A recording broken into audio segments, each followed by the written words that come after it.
मित्रों नमस्कार, मैं हूं राकेश कुमार। आप देख रहे हैं माता भीमत। मित्रों, बिहार में भूमि विवाद आम बात है और केवल बिहार में ही क्या, हर जगह भूमि विवाद है। लेकिन बिहार में राजस्व एवं भूमि सुधार विभाग में भ्रष्टाचार कुछ ज़्यादा ही फैला हुआ है। और फिर एक बार ये सारी चीज़ें बाहर आई हैं तब जब ये पता चल रहा है कि जमाबंदी में भयानक घोटाला चल रहा है। और ऐसे एक नहीं, कई शिकायतें विभाग को मिली, राजस्व एवं भूमि सुधार विभाग को। और उसके बाद राजस्व एवं भूमि सुधार इन चीज़ों को लेकर थोड़ा सख्ती बरता है और इन सारे मामलों की जांच का दायित्व दिया है अंचलाधिकारियों को। और यह भी कहा गया है कि वो जांच करें और जो दोषी हो उस पर कड़ी से कड़ी कार्रवाई की जाएगी। देखिए, मामला क्या है। मामला यह है कि दाखिल खारिज की प्रक्रिया होती है और दाखिल खारिज होने के बाद जमाबंदी तय किया जाता है। लेकिन यहाँ हो क्या रहा है कि जो कर्मचारी हैं उनके बारे में जो शिकायतें पहुँची हैं वो ये कि बिना दाखिल खारिज किए हुए जमाबंदी कायम कर दे रहे हैं। मतलब रजिस्टर 2 में जमाबंदी कायम कर दे रहे हैं, जबकि दाखिल खारिज की प्रक्रिया को नहीं अपनाया जा रहा है। और इतना ही नहीं, इससे भी बड़ा मामला ये है कि इन मामलों को दबाने के लिए या जो पूर्व का इतिहास है, चूँकि दाखिल खारिज तो कर नहीं रहे हैं, सीधे जमाबंदी कायम कर रहे हैं, तो रजिस्टर 2 में पूर्व से वो चला आएगा। तो किया ये जा रहा है कि उस पन्ने को ही फाड़ के हटा दिया जा रहा है। ऐसी भी शिकायतें मिली। तो ये एक तरह से आप समझिए ना कि बहुत बड़ा क्राइम है कि दस्तावेज को ही गायब कर देना और उसके बाद विभिन्न लोभ होगा, विभिन्न तरह की बातें होंगी जिसको लेकर सीधे जमाबंदी कायम कर देना। तो ये बहुत बड़ा घोटाला ही नहीं, इसको तो अपराध कहेंगे। तो ये ऐसी शिकायतें एक नहीं, बहुत सी शिकायतें राजस्व एवं भूमि सुधार के पास पहुंचा।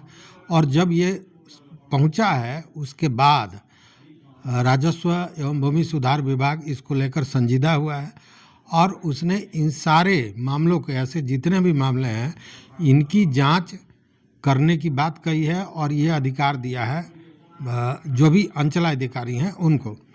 अब अंचलाधिकारियों को इसकी जांच करनी है और जांच करके प्रतिवेदन देना है और जो दोषी है उस पर कड़ी से कड़ी कार्रवाई करनी है। अब देखिए कि ये जांच कब होता है, क्या होता है, कैसे होता है। चूँकि हमाम में सभी नंगे हैं, कम से कम राजस्व एवं भूमि सुधार विभाग में ये कहावत प्रचलित है। चूँकि केवल अगर जमाबंदी कर दी जा रही है और इसकी जानकारी पदाधिकारी को नहीं हो रही है, यह भी बात कुछ पचता नहीं है। खैर, देखने वाली बात है कि इस जांच में क्या क्या चीज़ें बाहर आती हैं। लेकिन सबसे बड़ी बात क्या है कि एक तो बिना दाखिल खारिज किए हुए जमाबंदी कायम कर दिया जा रहा है और इस खेल में ये कहा जा रहा है कि ये ऑनलाइन छूटा हुआ था। मतलब जिस खाता खेसरा में जिस जमाबंदी में घालमेल करना रहता है तो उसको ये कहा जाता है कि ये ऑनलाइन नहीं हुआ है, ऑनलाइन में छूटा हुआ है, इसीलिए ऑफलाइन ही इसकी जमाबंदी की जा रही है और ऑफलाइन में ये घोटाला किया जा रहा है।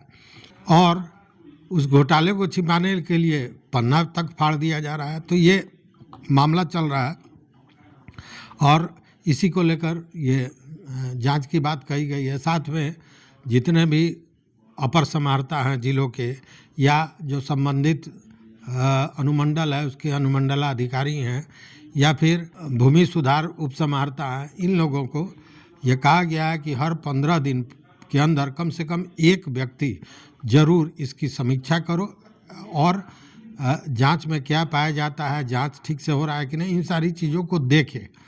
मतलब कि यह भी है कि देखिए अब होता क्या है यहाँ कि नियम बना दिया जाता है, जांच बैठा दिया जाता है, सब होता है, लेकिन उस नियम का कार्यान्वयन हो रहा है कि नहीं, जांच अगर हो रहा है तो जांच सही ढंग से हो रहा है कि नहीं, इसको नहीं देखा जाता था और इसीलिए गड़बड़ियाँ कुछ ज़्यादा होती है। इसीलिए फिर ये कहा गया है कि हर 15 दिन पर इसकी समीक्षा भी होनी चाहिए।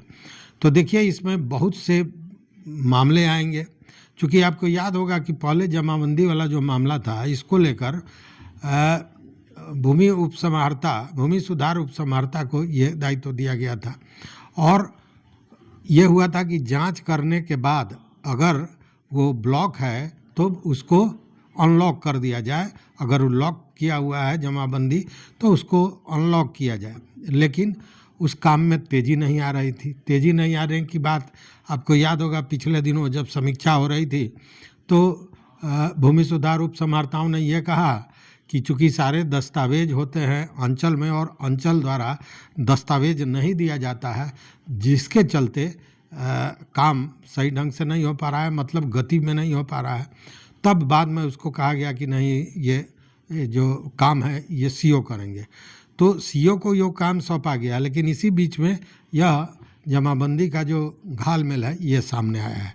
अब देखते हैं कि इसकी जांच में क्या होती है। लेकिन अगर आपके साथ इस तरह का कुछ हुआ है तो निश्चित रूप से ये आपत्ति आपको दर्ज करना चाहिए अपर समाहर्ता को, अपने एसडीओ को और भूमि सुधार उपसमाहर्ता को निश्चित रूप से अपनी शिकायत प्रस्तुत करनी चाहिए, ताकि उस विषय पर उस मामले की जांच हो और जांच के बाद दोषी को पकड़ा जा सके। तो आप भी सतर्क रहिए, क्योंकि यह घोटाला किसी के साथ भी हो सकता है। देखते रहिए मत अभिमत। मित्रों, चैनल पर नए हो तो सब्सक्राइब कीजिए, लाइक कीजिए, दोस्तों के साथ शेयर कीजिए और अपना विचार जरूर दीजिए। बहुत बहुत धन्यवाद, कोटिशाह आभार।